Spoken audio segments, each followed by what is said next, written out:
Alright, so we've received a curious message from Harbinger Veterinary.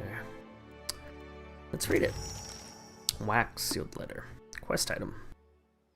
This missive, written in what looks to be dried blood on a slice of tanned leather, came to you rolled and sealed with the mark of the roaches. The lettering, spidery and sharp, suggests the slender may have been shivering as they composed it. Guess they're cold, huh? Most glorious watcher of Cade Nua, I cordially invite you to a feast to be held in your honor. Why were they shivering, though? I'm a little suspicious. A community of like minds has congregated at Harbinger's Watch, a small outpost located in the southern Deadfire Sea, to witness the Deadfall's rapid expansion. Soon I shall consume all, and Rimgrand's domination over Dead Aurora will be unchallenged. We eagerly anticipate hosting your magnificence with admiration for your many accomplishments. That near High Harbinger of Dusk. We should address the matter of our ship's resources before we get underway. Ammunition supply gained. Medicine supply gained. Repair supply gained. Ariane was injured. It saddens me to inform you that we lost several crew and most of our provisions during the storm. Did we now? However, Port Margé appears to be well supplied, and I expect the recent disaster has left several sailors in want of a ship. I suggest we contract for additional supplies and crew before we return to open water, or our voyage may indeed be a short one. Okay. North or east?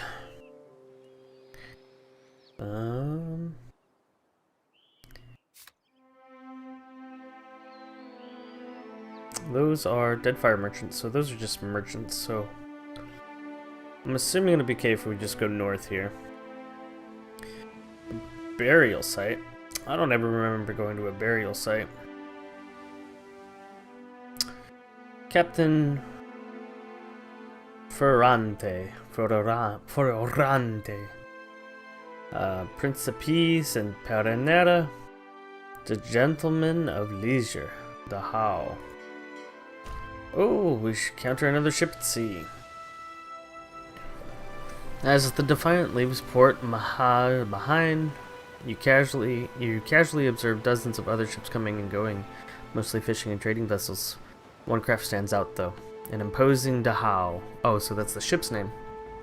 Okay.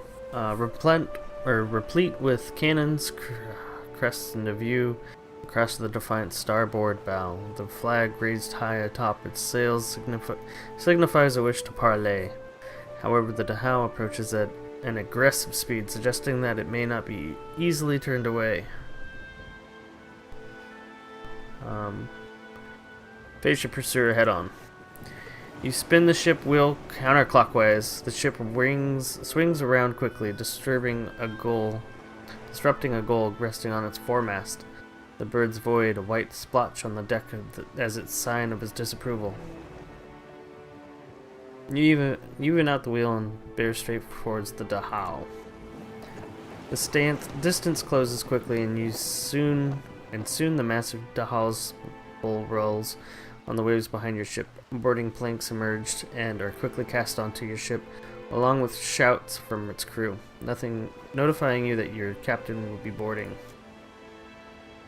Several well-armed men across the planks, their eyes watching every inch of your ship. The crowd parts open to make way for their captain, a tall, well-dressed man. He peers at you with one impeccably groomed eyebrow raised. So it's the Rock. Following behind the captain, and in stark contrast, strides an unkempt Orlan. A pair of pistol grips protrude from his belt, and he casually twirls a stocky firearm around his index finger. His shaggy face, framed by long cobalt blue hair and a widely braided beard makes the crooked smirk he directs at you almost sinister.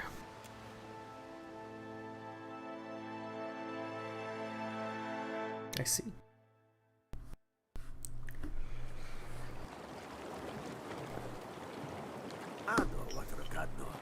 On behalf of the Principes and Patrina, I must request we meet in parley.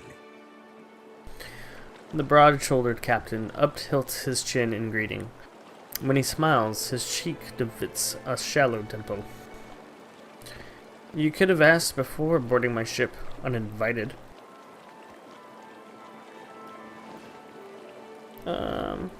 Request denied. Now get off my ship. Yeah, I don't want to really fight unless I have to. You have my attention. Agressive. I will make this quick. He flourishes a courtly bow. I have heard some marvelous tales regarding your ventures in the Deerwood. In fact, you are the first dragon slayer I have ever met, outside of a grave. Some fools would seek to make a fortune by pilfering from one such as you. I take it he is not one of those fools. Perhaps we should listen. Aloth crosses his arms, cautious but curious. Ooh, under the captain's words you hear a faint but insistent buzzing. It blooms, overwhelming Ferrante's voice, drowning all else around you. No one else seems to notice. A vision. Thunder cracks between your ears, and you glimpse a different sun-shod sea behind your eyes.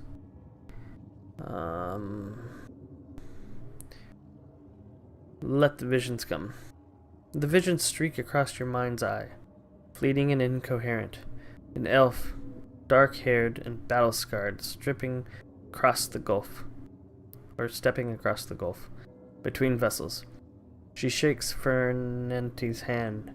A warmth spills through you, excitement, pride, and respect. The imagery melts like candle wax onto a lamp-lit gallery swamped with the scents of unwatered rum and sweet fruits, with sailors and their songs and sweet.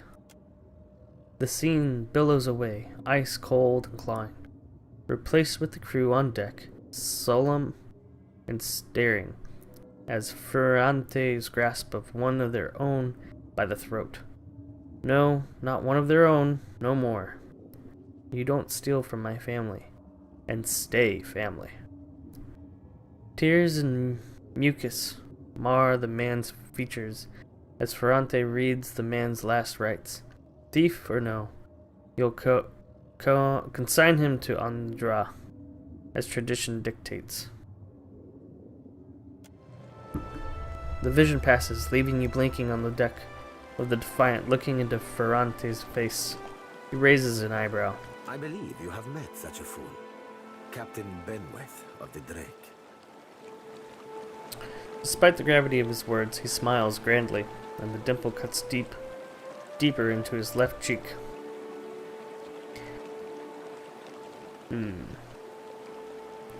I know a cipher's handiwork when I feel it. Tell yours to stay out of my head. The blue Orlin's mouth falls open. Voxen of ubildet merla. Careful, ship hunter. Mind that you do not confuse a useful skill set for a non-expendable one. Ferrantes glares at a seraphim. The Orlin steps back, blinking away the rebuke, and peers at you, probing. His yellow-green eyes narrow, unfocused, as if he's trying to remember something. Then the captain turns a warm smile back to you. My apologies. Rest assured, it will not happen again. Apologies, Captain. Didn't mean it, really. We're up all night, you know, searching out our friend here. He looks to you. You've been at sea a while. Your mind starts playing tricks on you, aye? Well, mine plays tricks on others, too. Usually don't mean much. Maybe see a bit of shadow, hear a bit of tune. Not less a person sensitive. Like, say, a watcher. I remember the Drake. You say this Captain Benwith is the one who attacked me? Wait, Are you the Prince of Patineri? Paterena? Spawned of the collapse of the Grand Villa, noble families packed up their households and sailed abroad, seeking opportunity away from the shadows of their homeland. Over time, their old world traditions evolved into a new identity as the Principes Paterena. Princes without a homeland. A loosely connected and regulated organization of pirates. This is the first you are hearing of us, truly? His brow raises in a show of surprise, but then his smile turns sly, and he cants his head, as if to include you in on a secret.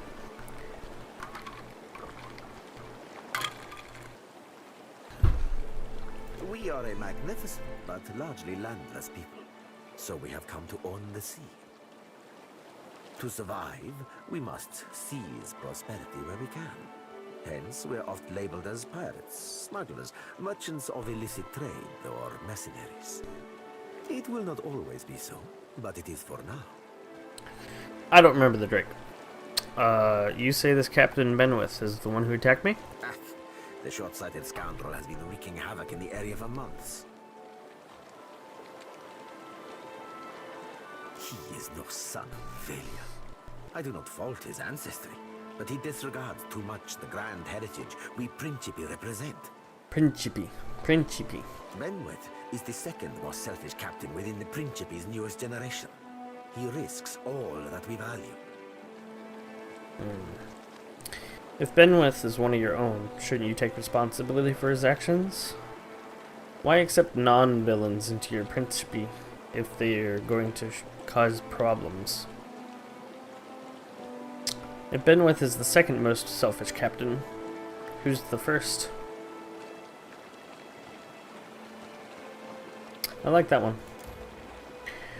Ooh, perception 8. He pinches at his lips, eyes narrowing thoughtfully, but you can see that he's biting back a mischievous grin. Perhaps I have said too much. This is a problem solely of my own, for now. Why accept non-villains into the Principi if you're going to cause problems? Few pirates retire comfortably, Emika. We sink and we hang or we burn. Yeah, I mean, that's a pirate's life for sure.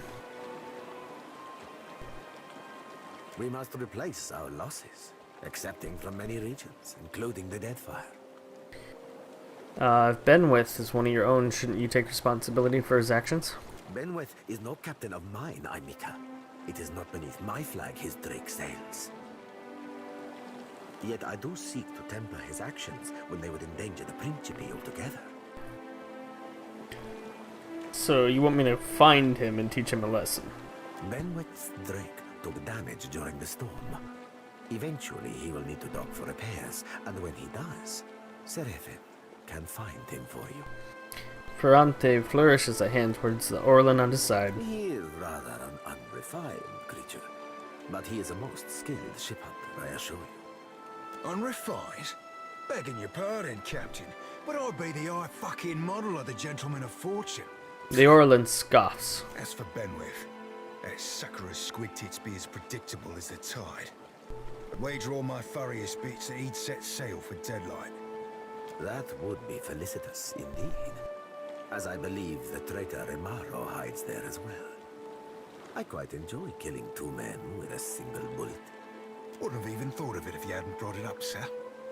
Yet you feel a strange surge of anger that's not your own. Seraphin spins towards you and bows again. Now, I ain't hardly in any hurry to leave the fine company of the gentlemen of leisure, but the captain be right about me finding your mark.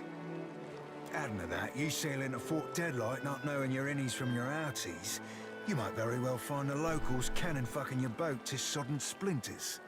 He grins broadly.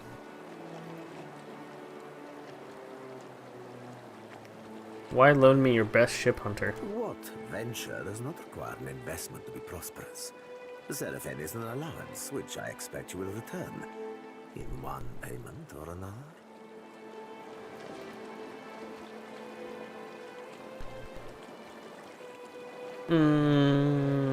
What What can you do for me? You asking aside from my vaunted ship hunting abilities, self-evident manners, and cyclopedic know-how of all things piratical? Teeth glinting between the curves of his smile, Alof presses his lips into a thin line.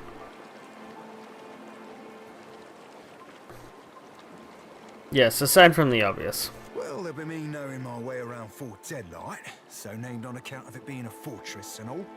I got my contacts inside, and I'll be half handy with a gun if shit goes belly up. Adding to that, I'll be right easy on the eyes, or so the lasses tell me. He raises his eyebrows in 2 quick bumps. Quite easy. I'll be the old package and a half, Captain. He bows again, only half as low this time, his eyes never leaving yours. Alof massages his temples, shaking his head. As you see, Seraphin is both insufferable and marvelously useful. Look at him.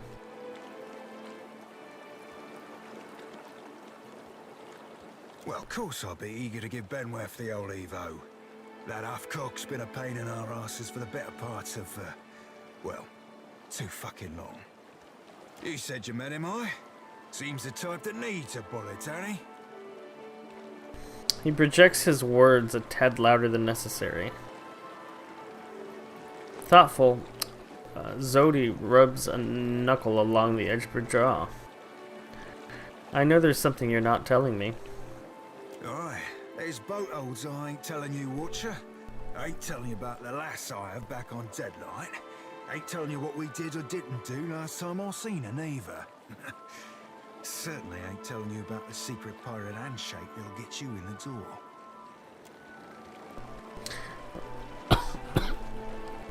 Ferrante shakes his head, but his smile widens into a sincere grin.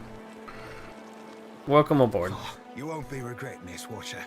At least so long as you keep us heavy in grog and light on the onions. Ugh, them dirty shit apples ain't never agreed with me, and I'll be suspecting they never will. Yeah, cats can't eat onions, man, so yeah. He's not sleeping near my berth, I promise you that much. He doesn't need to sleep near your berth. I stay now for Dunnage, my own safe port. I will await you there, should you be successful in schooling our wayward captain. Alright, so we're gonna choose a class for Seraphin, Cypher or Barbarian. Wild Mind. I don't know what a Cypher is. Causes the Cypher's weapon to generate a field of parasitic energy that lashes out at the target, increasing damage affected and generating focus for the Cypher. A Cypher who developed their powers without formal training, never learning to properly focus their energy. The Wild Mind is capable of violent surges of fantastic power that manifest in unpredictable ways. Cypher spells have a chance to trigger an unexpected effect. This can manifest in spectacular ways, often but not always aiding to the party. Sometimes Wild Mind manifestations can cause undesirable effects.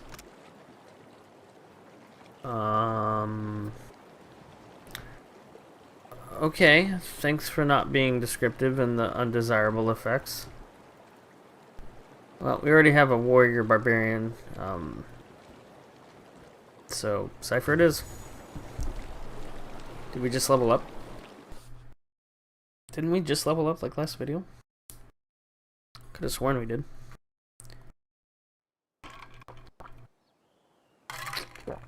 Known locations. Do I know any locations? Oh, so this is where all the food and water and stuff is going to be used. It's going to be used on the boat. Okay, so by sea we can leave. I guess we're going to need some supplies. Oh, hardtack is so cheap. Alright, so pretty sure everyone's got all their stuff equipped, right?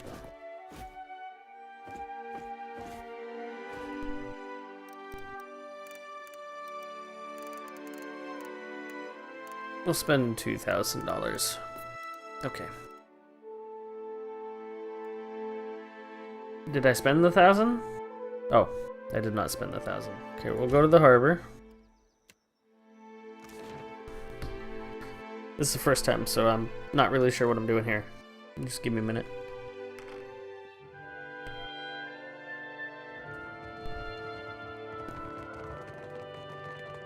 I'm sure you're eager to depart. Okay, I guess we gotta go. Right. Let's double check, make sure everything's good. Morale seems relatively okay. Supply food minus 10% cook. Food is the stock of edible items available to the crew. A hungry crew loses morale, and if they suffer 15 days without a meal, the chances of dying increases significantly. We got water, we got medicine, we got ammunition, and we got repairs, so... can I talk to... I guess we're gonna go over there to, Dunnage.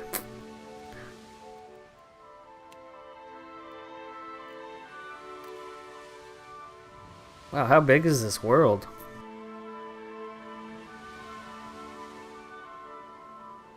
Guys, I have fruit. Eat the fruit. Oh.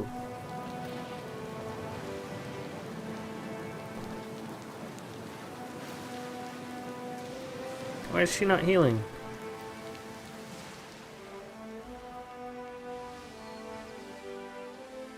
Where's the resting slot?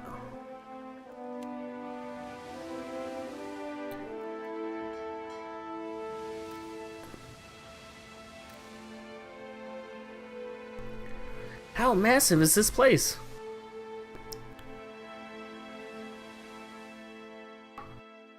How big is this world? I just spent 3 days sailing across the sea. Well, we're in Dunnage. Wherever this is. Excuse me. What for, Done and done. Come on. Captain. Alright. Before we start doing that. More Archaea. Metaphysics. I'm liking the metaphysics. Oh, we've unlocked 2 new abilities, and they're level 3. So we already have that, We have a new move. Mirrored Image. Creates a duplicate of the caster to distract enemies, creating a high deflection bonus. It is reduced with each hit taken. Smart duration, huh? Might give that for our Cypher and Wizard. Generates a magical seal. Don't really need an additional weapon set.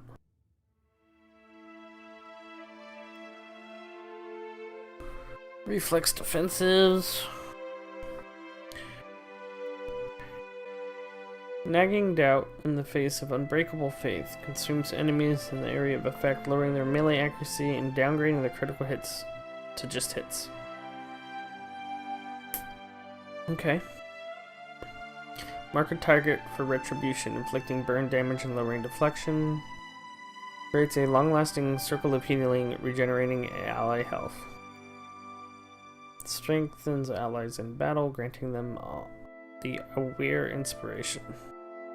Blesses allies with the aid of sympathetic soul, releasing a healing effect when they are near death. I'm the only priest on the team, so...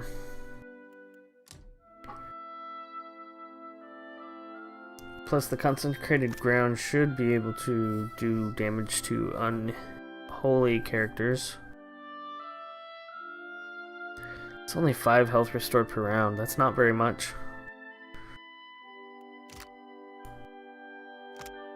35 plus health restored.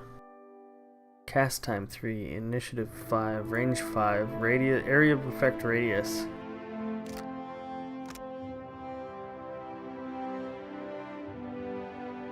Last 3 rounds, so it's alright.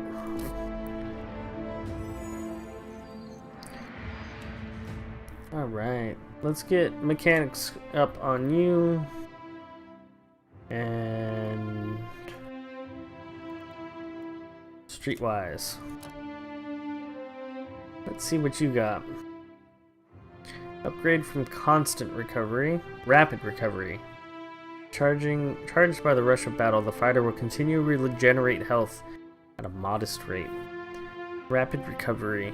Increase the amount of health regenerated. Okay, I like that.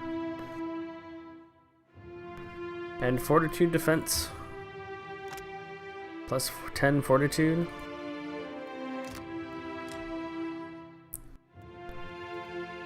Let's see, what is your fortitude? 56. Was formerly 46.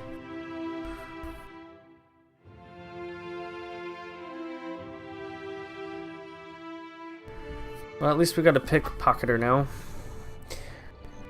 Alright.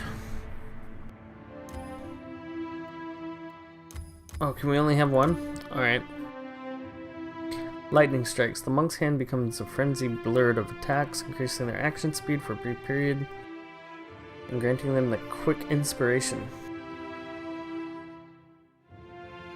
While active, melee weapons critical hits have a chance to trigger another attack instantly, energizing the monk's attacks to deal shock damage. Let's do crits. Blade turning. The monk uses lightning fast hand movements to redirect incoming melee attacks for a short time.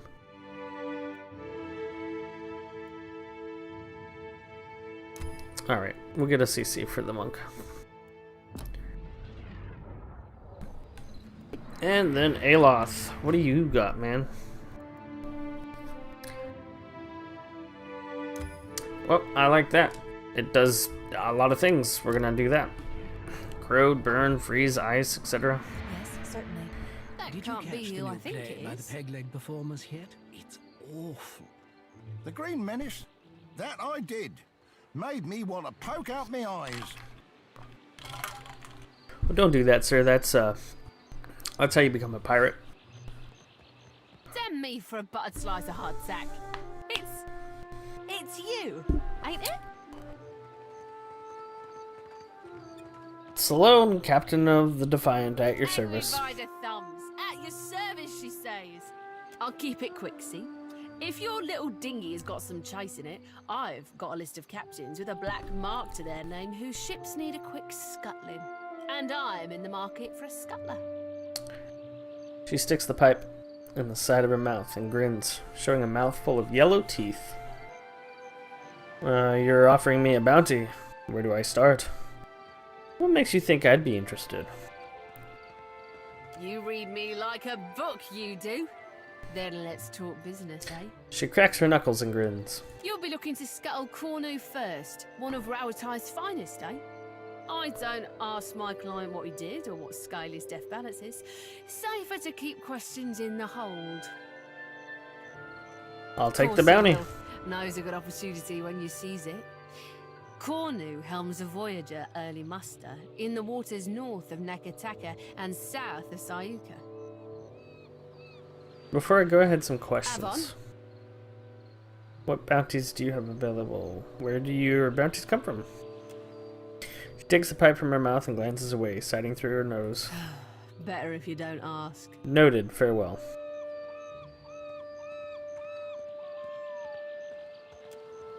Okay, I won't ask them. You find a woman in early middle years, dressed fine, if dirty. Armor adorned with bright purple piping, a pair of long scars bisect her brow and jaw. Though she stands at ease, a nervous energy thumbs through her. Fair day, traveler. She grins broadly, a joyful twinkle lighting her eyes. Anything I can do for you, just say the word. Tell me about yourself. Lady adventurer at your humble service. I was born in a deer and raised in the field, and there's nary a crevice of this archipelago I haven't seen. The field? Aye, the living lands most off, but the Deadfire as well of late. And my goodness, if you think the Deadfire's wild, I must say, it's no more thrilling than a Lady of Luxury's afternoon luncheon, in comparison to the glorious madness of the living lands. Being a cipher's come in quite handy, I'll tell you that. Hmm. Do you often get into trouble then? Oh, dear me, yes. Can't seem to avoid it. Not a lick of it's my fault, of course. Of course not. It's the university. Always sending me to the most dangerous corners of Eora, the skimps. If I didn't know better, I might say they were trying to kill me. There's not other way to rid themselves of a tenured professor, after all. She laughs. Get any good stories out of it, at least? Oh, aye. Some you wouldn't right believe. Like the time I lost part of my ear here, see? She pulls back her hair and shows you her mangled ear. It looks like something's had a good chew on it. Lost an entire research team along with the ear. Rather a long day, that was. My colleagues have implied I might be cursed, but I can't say I much agree. It's just the nature of the work, you understand. I mean, goodness, if you want a lady to find you the rarest plants, you gotta send her to the most remote places. Yeah? On my last expedition, my colleague Inez got herself lost looking for what was essentially a big prickly weed. No medicinal use at all. I found her, though. Mostly intact, even. A blessing from the living lands, I call it. Aye. But I do go on, don't I? She laughs gaily. A hand splayed across her chest. Could you teach me about what you've learned in your time exploring the living lands? With pleasure. Teaching is my specialty, after all. I'm gonna pack your brain with so much knowledge, you're gonna have a headache for a week. All I need from you is 3,000 copper. Ah. I don't have that. That's your prerogative, I suppose.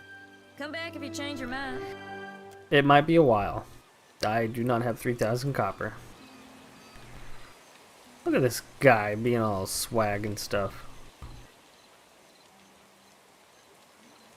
Can I talk to you? How may I help? Nope, I cannot talk. Okay. I? Yes? I shall make it so. Is that stealing? Does not seem to be stealing. I will take the salt. Yes? I?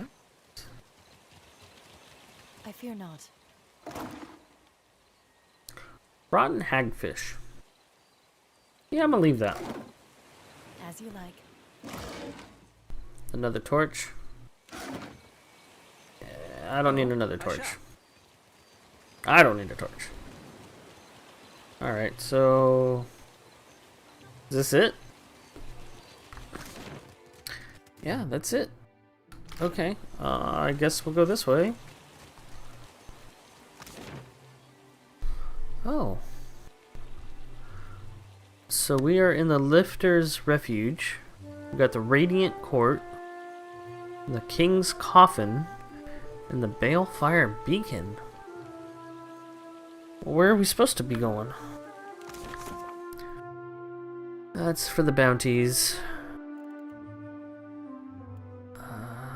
The lighted path? No. Tasks. Skeleton crew. Hire 5 crew members for your ship. In any port. I forgot to hire crew members for the ship. Is that guy a spider? Is that guy a spider?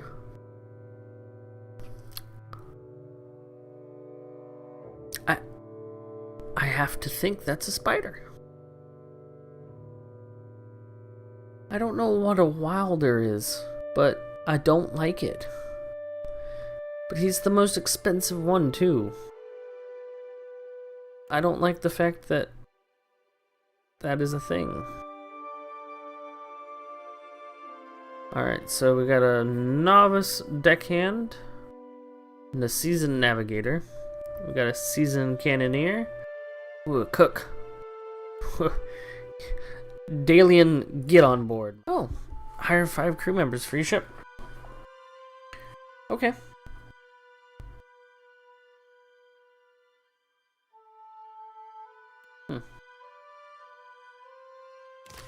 I did not realize I just needed one. How may I? Indeed. But it was a cook, so I'm happy.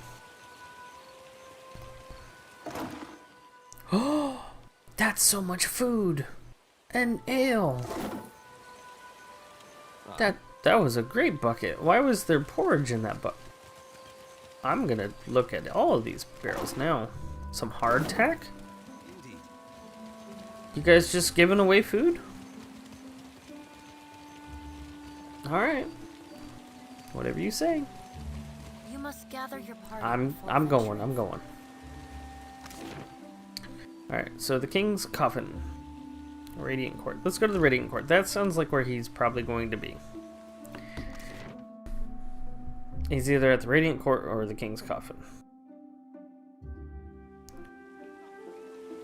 I shall make it so. I'm gonna look at all these. More water? A follower of the light? Light? Oh, you mean... well, depends on what you mean by follow. Maybe you heard earlier? I follow Aethys too. Mostly, in a way. I mean, I am a child of the Dawn Stars, even if firstly I'm a Gonide. That's good, I guess. For you. Oh, maybe you don't want to talk about it. That's alright. Surely, some other time, then. Was it the way I said it? Or maybe I'm in need of a washing. Oh? I think you're fine. Fresh fruit, vegetables, dried goods for long voyages. I got it all right here. What can I stock you up with today? Show me what you got for sale, baby.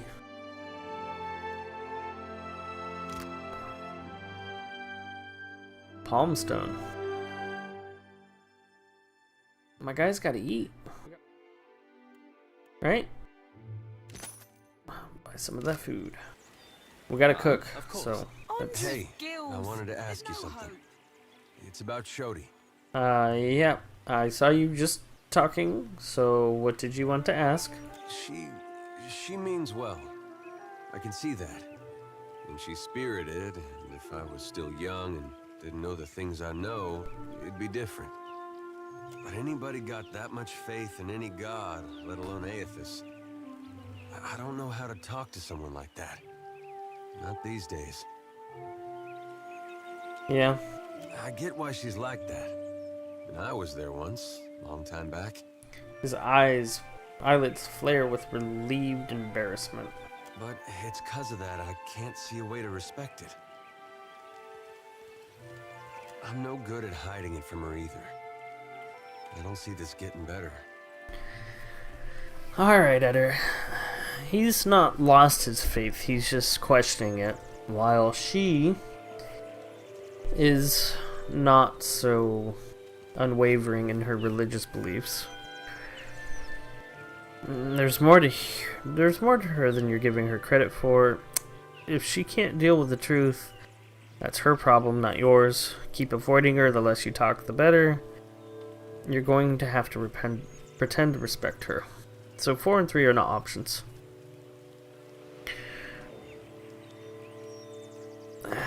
I don't really like the way 2 is structured.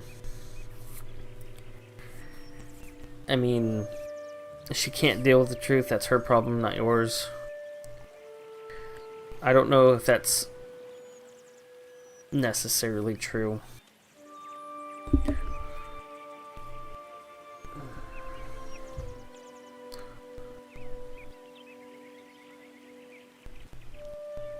There's more to her than you're giving her credit for. It doesn't seem like she's any different than what she shows. Yeah, that's true. She doesn't worship Aethys, she worships Gon. Gon is an aspect of Aethys associated with death and harvest. His implements are symbolically important. The sickle reaps what is sowed in life. That's why she has that sickle and the lantern. And the lantern guides the deceased down their intended path of death and rebirth. It's generally believed that Gon instead of Bareth's avatar, visits those who embrace death with acceptance and understanding. His most fervent devotees are known as the harvesters of Guan. Guan is an answer of wrongs and imbalances. This has contributed to no small part of Deerwood's enthusiasm for vigilante justice. Popular regard for Guan is polarizing. He is appreciated, feared, and characterized by a grim sense of finality.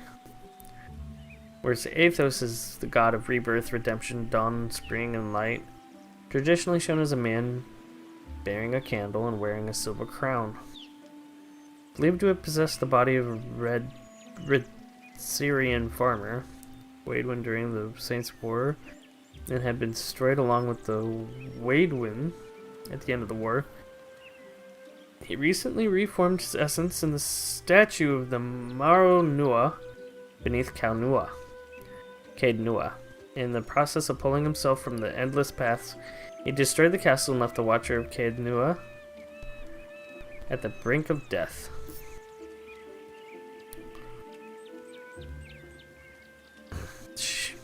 I do think, I mean, this number one is very different, because Eder worshipped Athos. I have no doubt that his name is derived from Athos. Same thing, really. That's just her trying to find a way to worship Aethys that makes sense to her. I guess that sounds familiar now that you mention it. I mean, if you don't want to talk to her, don't talk to her. Of course. If she's a problem, I guess I can remove her from the team. I've got coin and a few scores to settle. Oh yeah, is that true? Well, I have a... Is that lady wearing a hat? She sure is indeed. Okay, hehe. Barkeep? So you're the captain the old Paul's been talking about? Aye, you do look like a fearsome sort. Welcome to Dunnage. She slaps a hand on the barkeep, or bar top, with a hearty laugh. What you having? I'll pour you a double. What do you know about the floating hangman? A ghastly and rotting ship that haunts the Deadfire manned by an undead crew. This vessel is rumored to calm the seas and sails wild within an unnatural fog. Her eyes go wide, and she fumbles a bottle of spirits, spilling rum all over the counter. No one survives the floating hangman, or so they say. It's the ship of the dead. You spy it on the horizon, you flee as fast as you can. That bad, huh? That bad. Let's get some grog. We'll take the water. Rice wine. We'll take some rice wine. Wonder how long that... I don't know how long this stuff lasts. Rum. We'll buy some rum. Let's see, there's 5 people, so 10 would be double. That's a lot of rum, but let's do it. Alright, I'm done spending food. Indeed. You got work for me? You carry yourself like a person well acquainted with violence. No? Care to put your skills to use for a good cause? No, I don't really fight. Hmm? She dances a coin across her knuckles. Mirth, a bright glint in her eyes. Tell me about the cause you mentioned. It's simple enough. The firebrand commanded by Captain Henqua once plagued the Deadfire. The skill and brutality of Henqua's crew was the stuff of legends. Desiree flicks the coin she's holding and snatches it from the air with a grin. Up close, it's clearly a Soliant. Legendary nightmares, more like. After how they did the crew with a virtuous reward. Even that bastard Benwith wanted nothing to do with them. But pirate legends don't live long. Some months ago, an alliance of Neketaka pirate hunters managed to corner the firebrand and sink her off the coast of Tikawara. They confirmed Captain Henqua's death, but her senior crew members escaped unscathed. And now it seems like bringing the firebrand's crew to justice doesn't matter to anyone but me. Even in the low light, you can see the vein throbbing in her temple. Her voice drops to a low growl. So I want you to kill them. And I'll pay you out of my own pocket if you do. Sounds like you've got a grudge against the firebrand crew. It's nothing personal. The crew earned their reputation through murder and thievery. and it would make me sick to see them regain an ounce of their power. She tries for a nonchalant shrug, but it comes off like she's got a sore shoulder instead. As she speaks, Desriel removes a small soilent from her pocket and polishes the surface with a corner of her shirt. The feature softens like she's visiting an old memory. Then she stuffs the coin back into her pocket with barely audible sigh. You're not telling me everything. You've a keen eye, my friend. I reserve a bit of the Firebrand story for myself, and you'll excuse me if I don't plan to share it.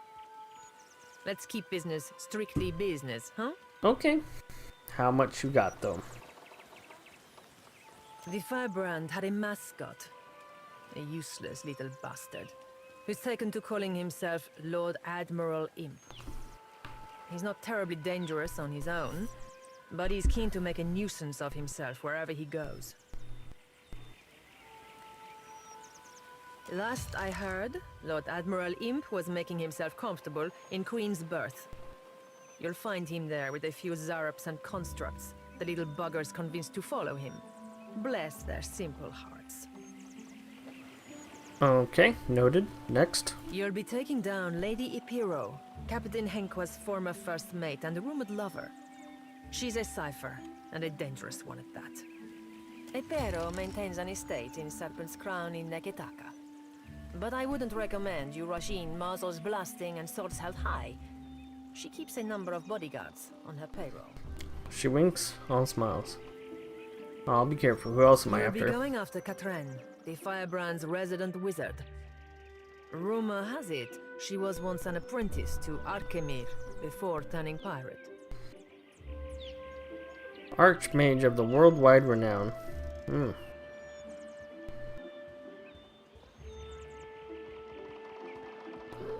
Illusion and pain. Qualities that he prizes in his personal life. He teaches philosophy. Over the years, he's forced dozens of students, but none have graduated from their apprenticeship to his satisfaction, opting instead to leave his service in bitterness and resentment over the Archmage's notoriously unfair treatment. Well, he sounds like not a good person. Last I heard, Katren and her sundry little minions could be found lazing about the sacred stair here in Neketaka at night. No idea where she disappears off to during the day. And who's the last I target? have a challenge for you, my friend. And his name is Torkar, leader of the Firebrand's boarding parties. Wow, okay. He's an ogre, with a reputation for cleverness and cruelty both. I've even heard tell it was Torkar who was behind the Firebrand's most successful tactics, not Henkwa. Torkar was last seen at Lifte's refuge here in Dunnage, dead set on joining a crew, or assembling his own. I trust you won't let that happen. She cocks one eye. One dark eyebrow in question. Farewell. Happy hunting. Alright, well, that seems like a lot of stuff. I guess we will continue our adventure next time. Ask for Ewina in the king's coffin. She'll make you see stars. You half-masted sot! She's got to be 90 years old! And? Oh? Aloth here's like 105 and he's looking handsome as hell. Indeed. Look at that. He kind of looks like Loki. Isn't this a bit much? Maybe. Alright, well, I guess we will continue looking for Furiant? I can't remember the captain that we met earlier this episode. I can't remember his name. I shall. I have troubles pronouncing it anyway. But I will see you guys later. Bye.